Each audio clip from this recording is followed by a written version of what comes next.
Page 2 of the new revised October 1st residential purchase agreement.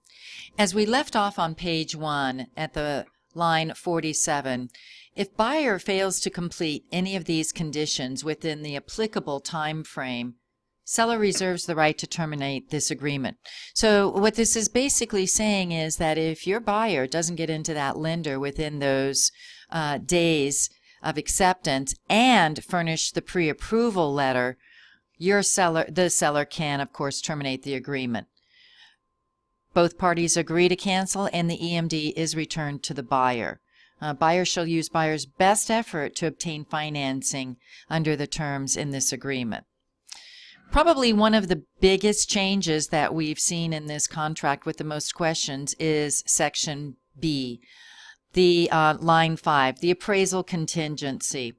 So now we're actually being held to a time frame for the appraisal. And this is where you're going to have to work very closely with your lender in speaking with them to see how many days that they're going to need from the acceptance to get the appraisal back to the buyer, because we're going to have to hold our lender's feet to the fire, so to speak, because if that appraisal does not come back within the time frame, the buyer puts their EMD at risk.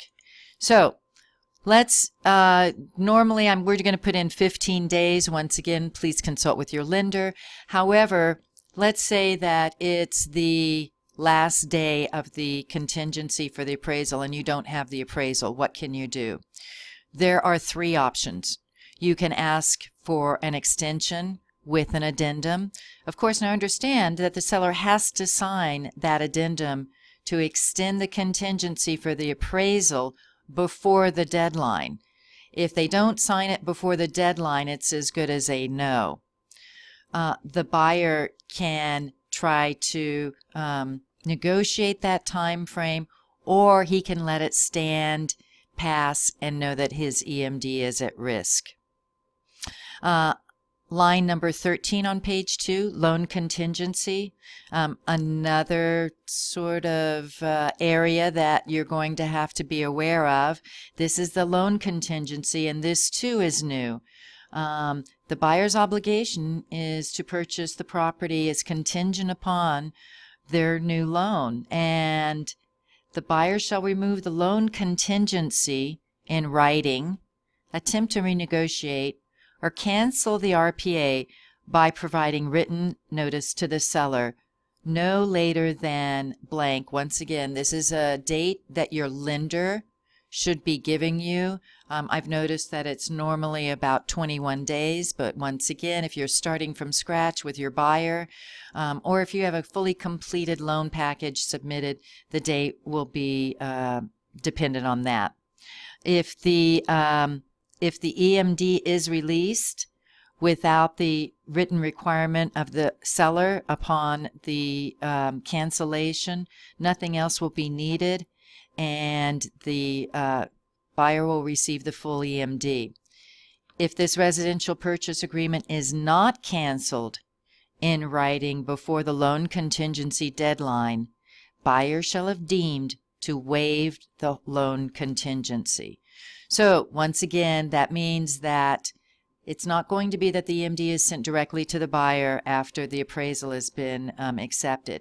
It means that if the appraisal time frame is not met, the buyer's EMD could once again be at risk. Line 20, D, cash purchases. That's pretty standard.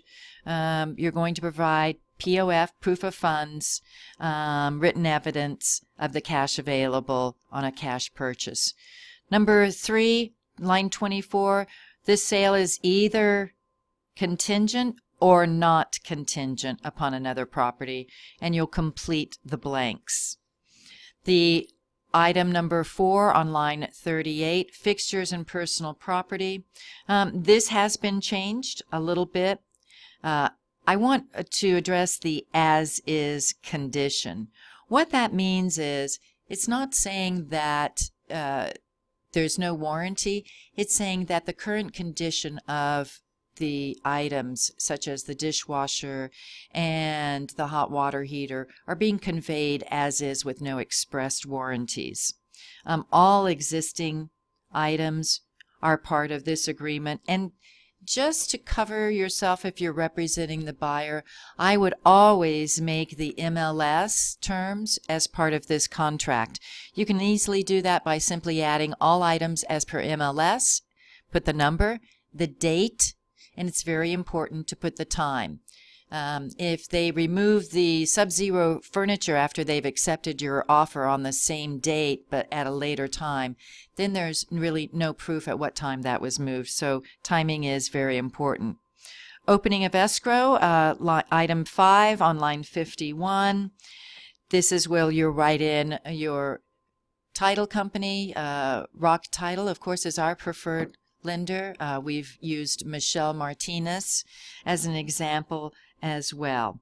Opening of escrow, this is important that you make sure that that's also done within the time frame that's needed. Again, your buyer's name, the property address that your buyer's purchasing, and their initials at the bottom of page 2.